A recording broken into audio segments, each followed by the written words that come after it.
হ্যাঁ বন্ধুরা, এটাই সেই গোপন সুড়ঙ্গ পথ যেখানে ঢুকলে কেউ আর প্রাণ নিয়ে ফিরে আসতে পারে না। এমনকি পত্রিকার খবর থেকে জানা যায় একদল বিদেশি গবেষক তারা এই সুড়ঙ্গের ভেতরে দুটি কুকুর পাঠিয়েছিল, কিন্তু সেই কুকুরগুলো আর ফিরে আসেনি। আবার কেউ কেউ বলে থাকেন এই গোপন সুড়ঙ্গ পথ দিয়ে নাকি ভারতের দিল্লি পর্যন্ত যাওয়া যেত।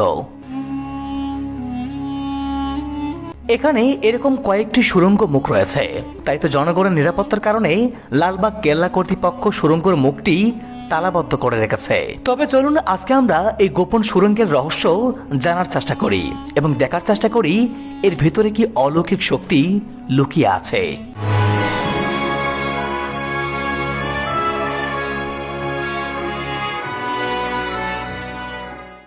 আসসালামু আলাইকুম বন্ধুরা, ঢাকার ঐতিহ্যবাহী লালবাগ কেল্লা থেকে সবাইকে অনেক অনেক শুভেচ্ছা জানাচ্ছি। আমি শাহেদ হাসান। বন্ধুরা, ঢাকার এই লালবাগ কেল্লার ইতিহাস এতটাই করুণ রহস্যে ঠাসা যা আজও মানুষকে অবাক করে, যে ইতিহাস আজও মানুষকে রোমাঞ্চিত করে। বিশেষ করে এখানে এমন একটি গোপন সুড়ঙ্গ পথ রয়েছে যেখানে কেউ গেলে নাকি আর ফিরে আসতে পারে না। আমরা এমনই সব রোমাঞ্চকর ইতিহাসগুলো আপনাদেরকে জানাবো, সেই সাথে এই পুরো কেল্লাটি আপনাদেরকে ঘুরে দেখাবো। বন্ধুরা, লালবাগ কেল্লার সেই রহস্যময় গোপন সুড়ঙ্গ দেখার আগে চলুন এই কেল্লার সংক্ষিপ্ত এক করুণ ইতিহাস জেনে আসি। এই লালবাগ কেল্লাটি যখন নির্মাণ করা হয়েছিল তখন বাংলার শাসক বা সুবেদার ছিলেন শায়েস্তা খান। আর শায়েস্তা খান যখন ঢাকার সুবেদার ছিলেন তখন বাংলায় 1 টাকায় 8 মণ চাল পাওয়া যেত। তবে এই কেল্লাটি শায়েস্তা খান নির্মাণ করেননি। এটি 1678 খ্রিস্টাব্দে মোগল সম্রাট আওরঙ্গজেবের 3য় পুত্র আজম শাহ এই দুর্গের নির্মাণ কাজ শুরু করেন। আর এই আজম শাহ ছিলেন সম্রাট শাহজাহানের নাতি, যে সম্রাট শাহজাহান তাজমহল তৈরি করে গোটা পৃথিবীতে ভালোবাসার এক অনন্য নিদর্শন রেখে গেছেন। সেই সম্রাট শাহজাহানের নাতি আজম শাহ তিনি প্রথম 1678 সালে এখানে এই দুর্গের নির্মাণ কাজ শুরু করেছিলেন। নিজের পিতার প্রতি সম্মান জানাতে আজম শাহ এই কেল্লার নাম দিয়েছিলেন আওরঙ্গাবাদ কেল্লা, পরবর্তীতে যা লালবাগ কেল্লা নামে পরিচিতি লাভ করে। আজম শাহ এখানে মোট 15 মাসের মতো ছিলেন। এরপর 1679 সালে তিনি মারাঠাদের বিদ্রোহ দমনের জন্য পিতা আওরঙ্গজেবের নির্দেশে দিল্লি চলে যান। ওই সময় আজম শাহ এই মসজিদ এবং এই রাজকীয় দরবার হলটি নির্মাণ করে যান। তারপর 1680 সালে শায়েস্তা খানকে বাংলার সুবেদার হিসেবে নিয়োগ দেওয়া হয় এবং শায়েস্তা খান ঢাকায় এসে পুনরায় দুর্গের নির্মাণ কাজ শুরু করেন।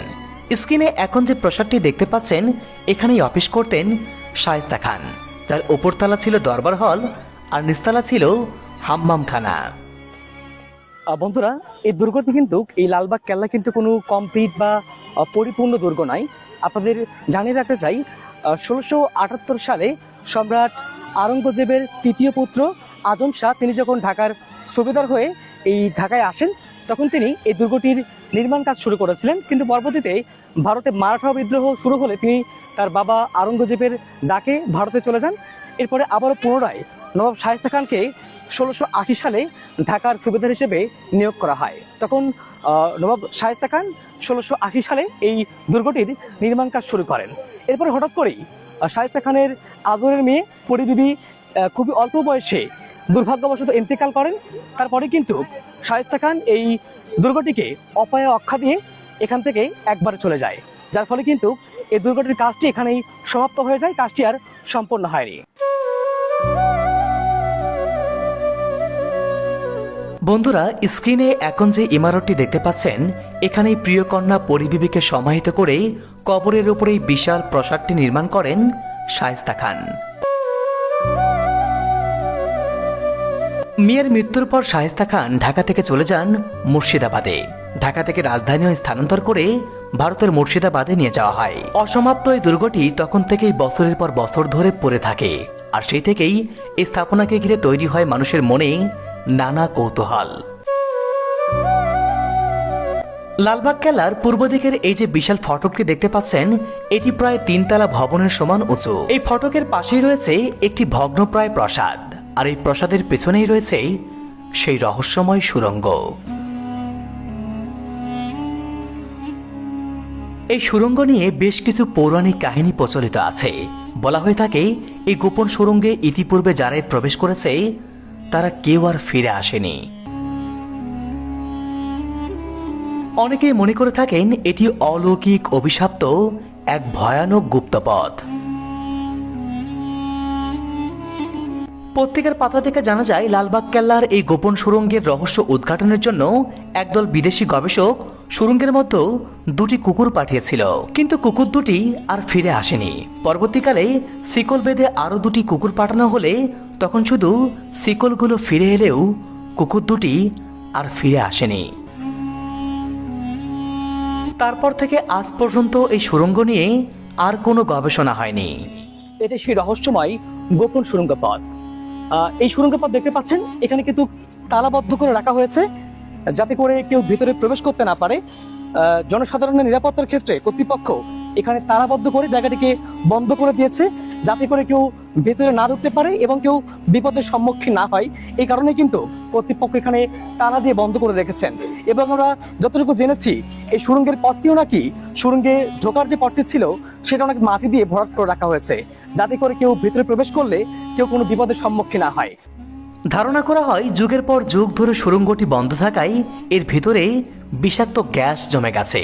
হয়তো এ কারণেই যারা এর ভেতরে যায় তাদের হাড় মাংস গলে যায়। আবার অনেকের ধারণা এই সুড়ঙ্গ পথ দিয়ে নাকি দিল্লি যাবার গোপন রাস্তা ছিল। তবে আমার বিশ্বাস এই আধুনিক সময়ে যদি ক্যামেরা সহ কোনো রোবটকে এর ভেতরে পাঠানো হয় তাহলে অবশ্যই বের হয়ে আসবে শত বছর লুকিয়ে থাকা সব রহস্য। বন্ধুরা, এই লালবাগ কেল্লার সবচেয়ে করুণ বেদনাবেদুর ঘটনাটি ঘটেছিল 1857 সালের সিপাহী বিদ্রোহের সময়। বাংলাদেশের প্রখ্যাত ইতিহাসবিদ মুনতাসির মামুন তার 1857 সালের বিদ্রোহ দলিলপত্র বইয়ে উল্লেখ করেছেন, সিপাহী বিদ্রোহের কেন্দ্র থেকে ঢাকার দূরত্ব অনেক হলেও সেই যুদ্ধের আগুন এখানেও লেগেছিল। ঢাকার যুদ্ধটি শুরু হয়েছিল 1857 সালের 22শে নভেম্বর। ওই দিন এই কেল্লায় থাকা 260 জন সিপাহীর মধ্যে 41 জন নিহত হয় আর বাকিরা পালিয়ে যায়। আর ইংরেজ সেনাদের মধ্যে নিহত হয় মাত্র 3 জন। ওই দিন যারাই নিহত হয়েছিল তাদের বেশিরভাগের মৃতদেহগুলো লালবাগ কেল্লার এই পুকুরের ভিতর ফেলে দিয়ে মাটি চাপা দেওয়া হয়েছিল। বন্ধুরা, আপনারা দেখতে পাচ্ছেন এটা সেই ঐতিহাসিক পুকুর, যে পুকুরে সিপাহী বিদ্রোহের সময় ইংরেজ সেনারা অসংখ্য সিপাহীকে হত্যা করে এই পুকুরের ভিতরেই ফেলে দিয়েছিল। সেদিন মৃত সিপাহীদের রক্তে এই পুকুরটি লাল হয়ে গিয়েছিল। ইতিহাস থেকে জানা যায় সেই সিপাহীদেরকে মেরে এই পুকুরের ভিতরে ফেলে দেওয়া হয়েছিল এবং এখানে তাদেরকে মাটি চাপা দিয়ে রাখা হয়েছিল। সেই রক্তাক্ত সেই মৃত সিপাহীদের আর্তনাদগুলো নাকি এখন এখানকার স্থানীয় লোকজন গভীর রাতে শুনতে পায়। গভীর রাতে আজও নাকি পানি পানি বলে গংরানোর সেই আর্তনাদ এই পুকুর পাড় থেকে ভেসে আসে, যা এই লালবাগ এলাকায় বসবাসরত অনেকেই নাকি শুনেছেন।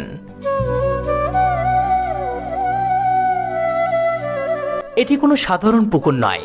এই পুকুরে ফেলা হয়েছিল তাদের মৃতদেহ যারা এই বাংলার স্বাধীনতার সূর্য ইংরেজদের হাত থেকে ছিনিয়ে আনতে চেয়েছিল, যাদের রক্ত আর আহাজারের সাক্ষী এই পুকুর সহ এখানকার প্রতিটি ইমারত। বন্ধুরা, লালবাগ কেল্লা শুধু শায়েস্তা খান কিংবা আজম শাহের স্মৃতি বিজড়িত কোনো ইতিহাস নয়, বরং ভারতবর্ষ থেকে মোগল সাম্রাজ্যের পতন আর ইংরেজদের গোড়াপত্তনের এটি এক নীরব সাক্ষী। শুধু তাই নয়, গোটা বাংলা তথা ভারতবর্ষের স্বাধীনতা আন্দোলনে জীবন দেওয়া বীর শহীদদের আত্মত্যাগের মিনার এই লালবাগ কেল্লা।